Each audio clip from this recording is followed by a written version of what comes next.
go around and see people, and a very wise guy said to me, Kathy, come on, you have a lot of skills, and you need to step back and really inventory what you have. And that opened my eyes to the sense that your set of skills is not what's on the paper or what your resume says. It's all the lessons and experiences you've had add up to something. And that made me think, well, I think I could do a lot of different things. And so I actually think that's a lesson. And I ended up at U.S. News and World Report, and I went to Mort Zuckerman, who had just bought the magazine, and said, I don't know what I could do, but I know I could do something here. This is an old magazine that's going for a new audience. That's exactly what we tried to do in the Gary Hart campaign, bring new voters into the party. Let's see if I can help you do that with this magazine. And he hired me to do something. We didn't quite know what. And I spent 12 years there, which was absolutely terrific, working on everything but writing and editing. I didn't go the traditional route, but I did everything, including eventually leading up to our policy of putting the magazine on the internet. I think that's really interesting what you share too. You know, the sum of what you're on your resume is not necessarily just the date worked here or something. Mm-hmm. It's a lot of experience that accumulate up, and you pull on all those resources. Right. And multiple times in your life you come back and you say, what was the lesson learned? And I thought you shared something else interesting too. Even the challenges we face or the mistakes we make are still gifts. Right. I think they're real gifts for us. So what did you like best about working at U.S. News? I love working with journalists. You know, I thought I was in a really diverse intellectual environment in the Senate, but I realized we had our issues and we went deep and we learned all about them. When you're in a news organization, every day you get up and the world is handing you a bunch of new things to learn about and to be smart about and to think about how to communicate about. So it was a fun time. And we were learning that the world was consuming news and information very differently. So I lived through that information shift where the competition, frankly, was no longer Time or Newsweek. It was everything else in people's lives. We were really competing for time and attention. So we had to think really creatively about being of value and being quick and smart at the same time. And it was very fun. And it was a really wonderful group of people. We had editors ranging from Roger Rosenblatt to David Gergen to the first couple, Mike Ruby and Mimi McLaughlin. So that was kind of fun. So I lived through 4 editors. And at the 4th editor, I thought, it's time. I got to do something else. And by then, I'd kind of gotten bit by the internet bug. It was 1997, and wow, I just wanted to be there. So I took a quick breather and went to Hill & Knowlton, a big public relations firm, and did that for a year, and absolutely hated it. Why did you hate it? Because you know, and I admire all of you who can multitask with many clients. I'm a 150% kind of person. I want to do one thing extremely well. I can juggle 29 things in that bucket, but I didn't like having a lot of different clients, all of whom I wanted to give 150% to. So it made me feel inadequate every single day, and I just thought, this is not fun. And at the same time, AOL was recruiting for a chief communications officer, and one of my former colleagues had turned the job down and said, but she would be perfect. And it was a fabulous opportunity. So what was AOL's place in the world at this point? Was it a hot emerging? I mean, I know the answer, but for everybody, so. At that moment. Yeah, I remember I said to my dad, I'm going to go to work for AOL. What? What is that? Why would you do that? Wait and see. Well, so it was 97. The company was a little over 10 years old at that point, which is kind of surprising to think about. They had just bought CompuServe, which was their biggest online service competitor. They had 10 million subscribers already. 60% of them were men, 40% were women. The internet was not really what it is today. Really, all you did was go onto these online services. They had 10,000 employees, 8,000 of which were call service people, because nobody knew how to use this damn thing. And so they were the heart and soul of this company. I mean, all the people who put the content up and ran the servers were important, but those people who took the call for somebody saying, you know, so what do I do with this cup holder? You know, meaning the thing that comes out and you put your disc in. Oh, you know, there was a lot of learning here. So it was a really exciting time. It was still the Wild West, and so I was hired to help AOL and Steve Case in particular take this medium and turn it into something that would become as significant in people's lives as the telephone and the television, but socially valuable. And you know, that was our mission. We didn't want this to become another vast wasteland like TV, and we didn't want it to just be a tool like the telephone. So we actually wrote that as our mission statement, which was incredibly inspiring to people. And we worked on child safety values for the internet and privacy policy for the internet. It was really a fantastic time. And the shift that occurred, that we went from 60-40 men to women to almost 60-40 women, because women understood it's a tool and you can use it. It's not a toy, it's a tool. You can shop at midnight, you can learn, you can put your kids in front of it. So, terrific. I've just got to ask you, because I'm trying to imagine, because this really was a frontier. AOL really put the stake in the ground, which was really fascinating. They were the first people who really commercialized what the internet was going to be about. And for those who don't know, I'm actually a geekette. I know you think I'm a diva. I am not. I'm actually from the geek side of the world. You're at the back end. We were the fringe. I came from the fringe side. These are the people who were innovating in their garages and their bedrooms. And I can't say I'm not the girl who could build your network, but I'm the girl to tell you why you need to have a network. And my girlfriends here know that about me. But it's really important. But this was exciting at AOL because it was really setting the commercial application. It wasn't the fringe people where we were doing open source stuff. It was the people who are saying, what's the application? So dish some dirt about what was going on in the boardroom. What was happening? Because you guys were driving change, cultural change. What was happening there? Oh, it's so exciting. You know, Steve Case is a true visionary. And so to watch Steve Case, who is always seeing out over the horizon and thinking, what's the next thing? What's the next application? And the way he would think would be to say, well, what does my TV do that I wish my computer did? Or what does my computer do that I wish my phone did? And why can't we?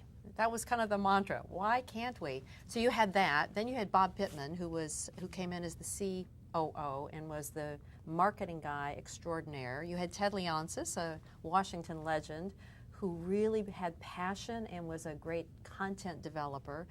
You had a tremendous guy in Miles Gilburn, who you probably don't know, but was the guy looking over the horizon, looking for companies for us to buy. So we bought Netscape, and we were close to a deal with eBay when, lo and behold, we decided instead to gobble up Time Warner in the ultimate synergy play that Steve was believing in. But I think what made AOL different and what made it so critical to this community is that it was not about the technology, which is what all the Silicon Valley companies were, and thank God for your companies.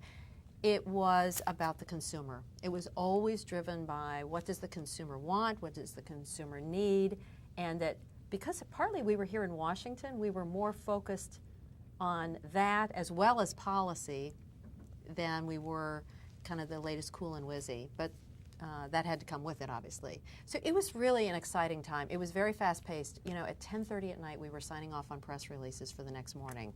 There was no time off. And, you know, that's, as you all know, the computer brought us the blessing of you can work anywhere at any time, and it brought us the curse of you can and have to work anywhere at any time.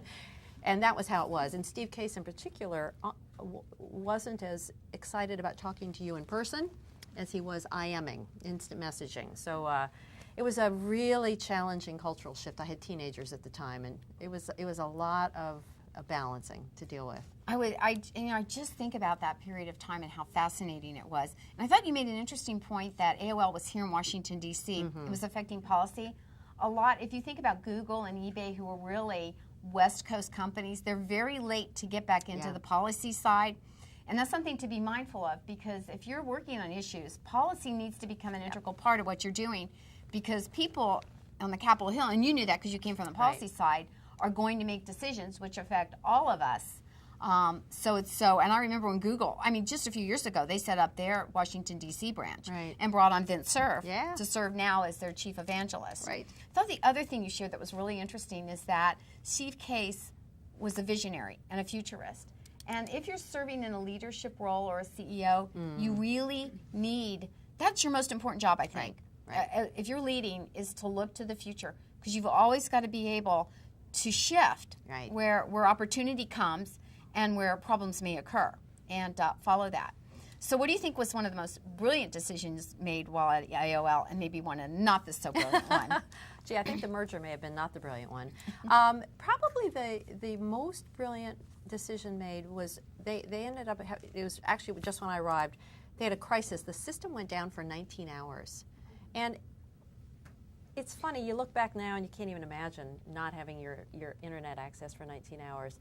And what we didn't know was that something had happened and people had become as dependent on their internet access and their online access through us as they were on their telephone. And we had moved from being a thing you wanted to have to a thing you had to have. And it changed the company overnight in terms of the commitment to reliable, steady service, a commitment to becoming a core part of the community in people's lives. And it changed the way everybody thought. So it was really, I think, a pretty significant ability to turn on a dime. And the company didn't have the money to do all that, but they made the commitment to do it. And took out television ads about working night and night to restore the community. So it was impressive to watch something like that take place. The other big thing that happened is we had a privacy violation. And again, the company had a choice to make about not taking it on or taking it on and owning it and then redoubling our efforts. And we really redoubled our efforts and made privacy a significant part of what not just AOL was offering. And we had to think about this. Did we make privacy a selling franchise for us and a competitive thing, or did we make it a thing that served the whole industry and brought the whole industry up? And we made the judgment that we needed to bring the whole industry up. If people couldn't feel confident that the whole industry was treating their privacy carefully, we and nobody else would ever grow. That was a significant decision, that a company has to make. Do you do it yourself, or do you make everybody come along with you? And we drug Microsoft and everybody else, but it was great. It was an impressive time to be there. And that would be the moment where you could lose your business. I mean, 19 hours down. I mean, and I ran an ISP, so I know, and that's where things like triple redundancy become an important part of your play. And an hour down in this industry, I mean, when you're representing law firms and companies, and AOL may have really been the key point. 19 hours is business. It had turned into that. So I think that's another important lesson. You can have a crisis, but it's how you choose to handle it.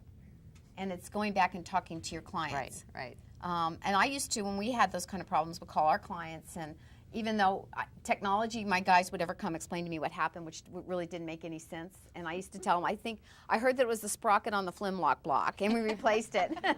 And this guy one time said, that sounds like bull. I said, it is, but it sounded good. So. And who cares? Just fix it. Yeah, exactly. It's fixed, but we care, and that's what you want to tell your clients. We care, and so I think it's talking, and that's really interesting. So were you there during the Time Warner thing? Yes. And when did you sense that maybe this was not a marriage made in heaven? Pretty soon.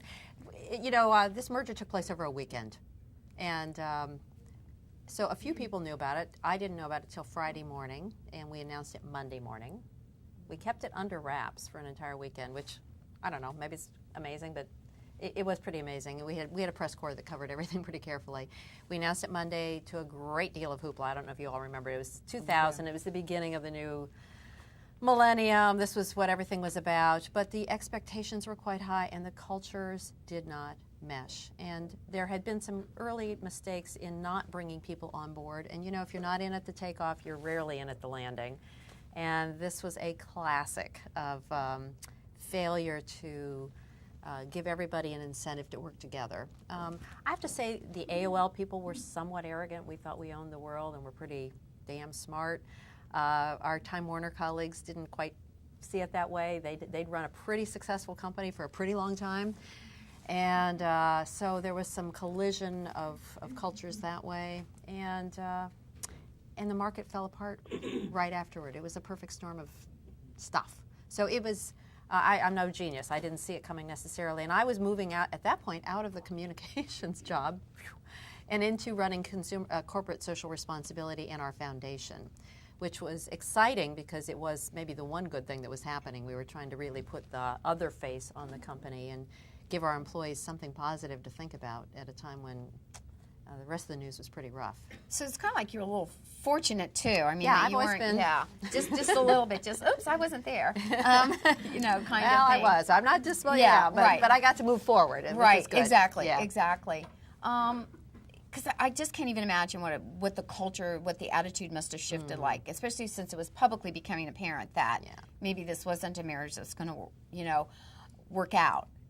So I just can't even imagine what those days were like behind the boardroom, behind closed doors, airplane flights back and forth between Yeah. New York. I know a lot of that was going on. Yeah. And was there finger pointing or was it? Oh, yeah. Yeah. And, you know, there always is in that kind of situation. And there was